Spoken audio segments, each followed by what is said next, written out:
Hello guys, আমি খুব happy, আমি খুব লাকি। আমার এই 25 সালে আমি অনেকটাই লাকি হয়ে গেছি। আমি পাঁচ ছয় বছর যাবৎ আমি সরিষা ক্ষেত করতেছি। আমি কোনো ভালো ফলন ধরাইতে পারি না।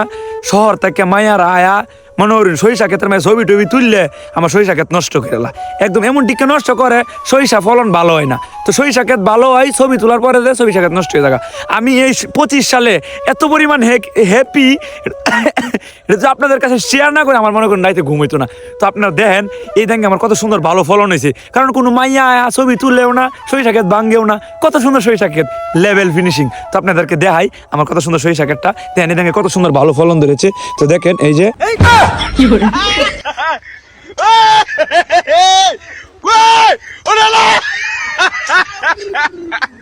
সরিষা ক্ষেত বালাকের লাগে হগলে বুঝছি বদনা লই আয়া দে মেডিসিন চারে মেডিসিনের গন্ধে আর কেউ মনে আয়া ছবি টবি তুলে না, এর লাগে মনে সেরে নাই না। সে মেডিসিন চাচ্ছে ক্ষেতের মাঝে হগলে দেখলাম বাজে গা।